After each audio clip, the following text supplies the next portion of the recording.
Welcome to Full Bloom, the award-winning show that celebrates life. Here's your host, Zita Christian.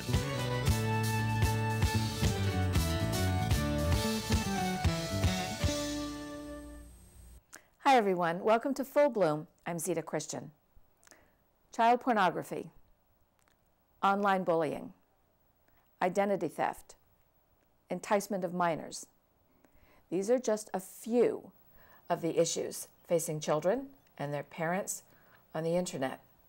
My guest tonight is here to talk about how children can help protect themselves and how parents can help protect their children.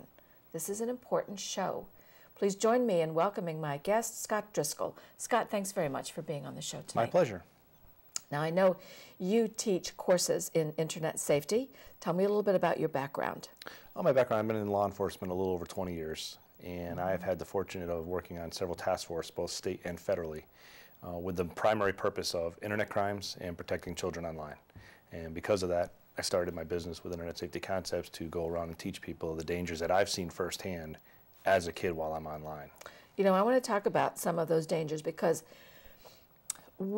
taping this show right now, I mean, I noticed last night on the news on every channel was the horrific story of that young girl in Massachusetts who committed suicide because she had been a victim of online bullying.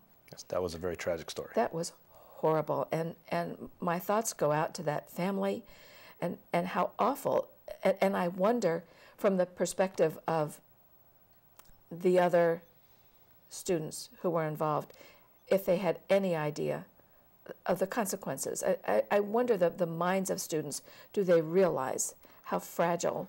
Well, that's a unique story because from what I've heard from people up in that area, I've talked to people that live in the area, after that girl committed suicide, which is a tragedy in of itself, there was a social networking site, blog put up, or a page, shall we say, in her honor, and people were still bullying her, insulting her, and saying things after she had already passed away. So the thought process of what we do on social networking sites, I think, really has to be revisited, and people have to really think before they do something on these things. In this whole world of the internet and of cyber safety, and particularly the fact that so much of it is not safe, I know that with some of the work you've done, undercover work, you've had to pose as a child. Yes, I have. Tell me a little bit about how you do that, and how difficult was it, or was it easy? You have to be very patient. Okay. You have to, luckily I've got a patient family because the hours you have to work when you do undercover was completely all over the place. So my family was a great supporter. And I learned a lot from my kids. I have a freshman and I have a 5th grade daughter, and I've learned what they've done on the internet, and I've learned that.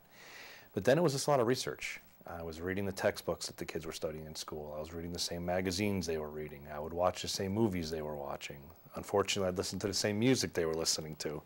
And then I just learned from kids. I was talking to the kids all the time about what they were doing, and that just kind of helped me develop my undercover personas. After a while, it became easier. At first, it was a challenge, but then it got easier. And I talked to other law enforcement officers who were doing it too, and we always shared ideas and thoughts, and after a while, it became fairly easy. You mentioned that you have 2 children. What do they think about the work that you're doing, or at the time, or did they know that you were this undercover? I have been honest with my kids since day one of what I do and my concerns about the internet. They're very supportive.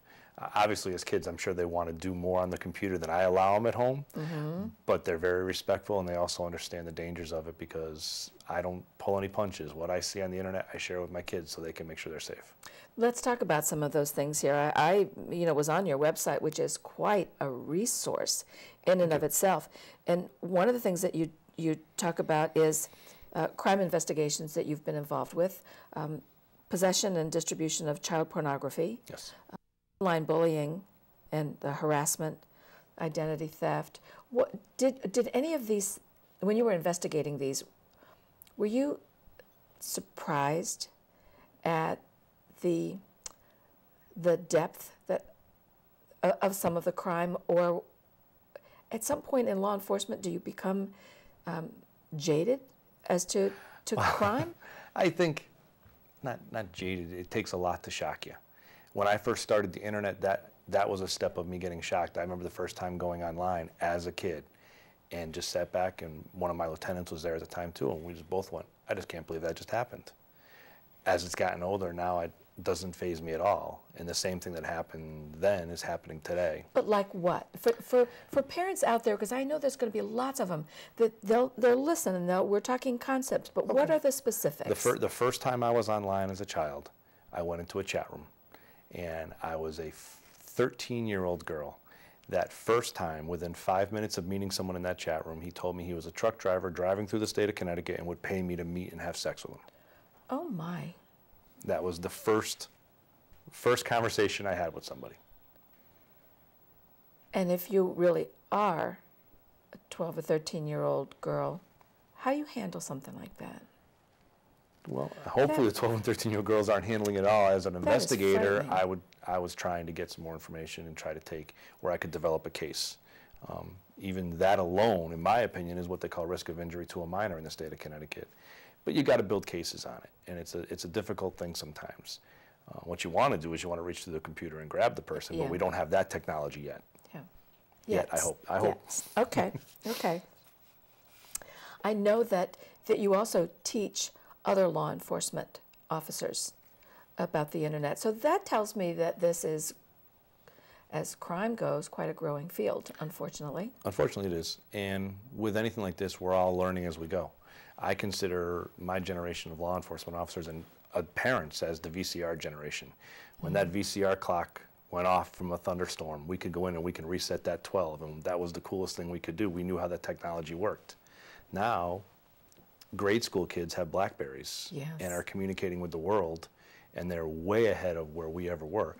Some parts of it are good. There's great resources on the internet. I love the internet. I'm not against it. It's just we have to think about safety when we're using it.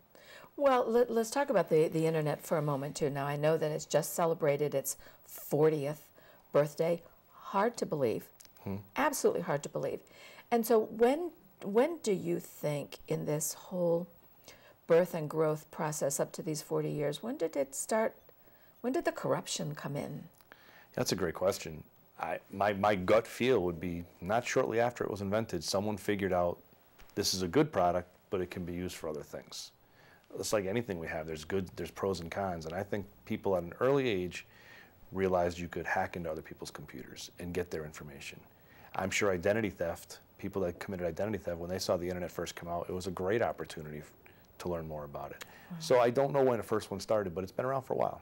What about the idea of law enforcement looking at internet crime as a whole field? It's growing. It's growing every day. Did that start right away, though, too, like, 40 years ago? Or no. Did it take a while for law to realize that, hey, there's a whole field of criminals out here? It took a while. It took a while, like any kind of new thing. I mean, if you think about it, years ago, DNA was never even thought of. Now it's a regular practice. I think law enforcement is going to get up to that speed. It has to. And I know a lot of departments are getting up to speed with it and trying their best. But like anything, we have to learn as we go, too. All right. So you teach these classes on internet safety, and I know you teach to students. You also teach to adults. I want to talk about the students for a minute. Okay. Because what I saw on your website, I found fascinating that there's such a difference in what the topics on which you would focus depending on the age of your audience. So let's start with the young group. Let's say the fifth, sixth graders. Fifth and sixth graders are going to be spending a lot of time in game rooms. They're going to be just starting to hear about this thing called YouTube. They're going to be thinking about social networking sites. But the biggest thing that unfortunately is when they do the game rooms, they're going into certain game rooms with what I call free text chatting, where they can actually communicate with a stranger. They can type in their answers that they want to say.